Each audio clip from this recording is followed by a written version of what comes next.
it's easy to just like kick them out, kick them to the No, curb. actually, if you make unhappy like a shop person, if you make unhappy one person, he will talk 10 people, then right. your image will go. I was working British company, I will share my experience.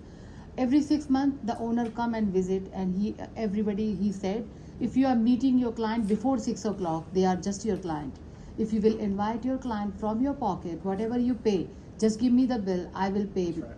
But they are not your client, they are your friend. So make your client as a friend. So every 6 months he asks how many meeting you did, after So take them out, entertain 6 them. o'clock. So they become your friends, and that I learned from that company. And I built my own company that time, and I did same things. I still today, more than I can say 10,000 people are my best friend all over the world. And wherever I go, they don't allow me to stay in a hotel. Okay, They are so good this is friends. networking, relationship building, and that's what I'm talking about. So, yes, a lot of, for my golfers in the room, a lot of jobs, bids, contracts are won on the golf course. That's 100% true. I mean, I can tell you, having a really good steak at a really nice steakhouse, you take somebody to Steak 48 or Brenner's, you buy them a really nice scotch, yeah, they're more than likely to sign off on it, or if they are not the decision maker, when they go back to their office, they become an advocate for you, right? They're like, that guy's a really good guy. I really like that guy. Now, remember, we talked about Renew. We're going to talk about bribery. I know you don't agree with me. There's a fine line between bribing and not bribing somebody. There's no questions on bribery, because I know Renew would get it wrong on the midterm. When you remember a client birthday, anniversary, marriage anniversary, when you gift them, that's not bribery. That's a love of token and gift. Actually, is So emotions. You're a good relationship builder. Okay, trust is important. So the best way to lose trust is to lie, be dishonest. Don't start that relationship in a project on a lie. Don't say you can do something if you can't do it. Don't say you can do it if you've never done it before.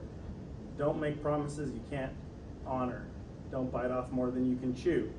Remember these things, because you're going to get into a situation, and if you've ever taken a job where it's, yeah, I can do it at the interview, and then you go to the job and go, holy crap. That same thing, but on a project with a big magnitude, everybody's looking at you to deliver. So now you got all these eyes looking at you saying, you better deliver. And if you come off on a dishonest foot that you cannot deliver, it's bad for you, it's bad for the company. If it's your own company, you keep in mind when we're talking about one person talking bad about you to 10 people, it's different now. Why? Why is it different than it was 20, 30 years ago? Networking is quick, it's instant.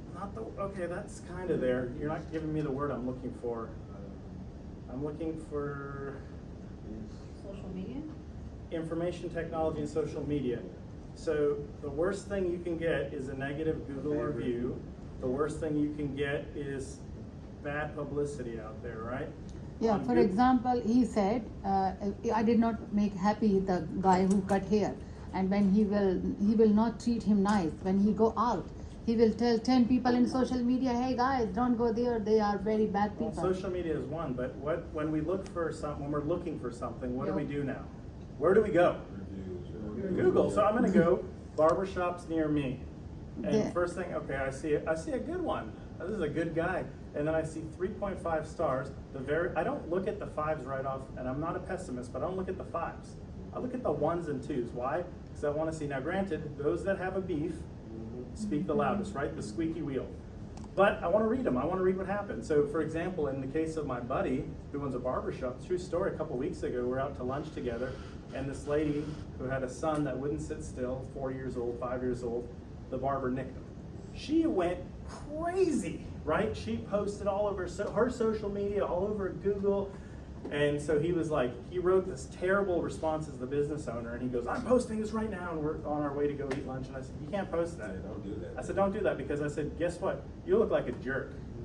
Take ownership of it. Say, hey, we're so sorry this happened. It was a small child that was bouncing up and down. Let us make it up to you, but we didn't charge you for this haircut, but we're happy to give it another chance. We did ask your help to restrain the child, but moving forward, we'll do better with our communication with you and your expectations.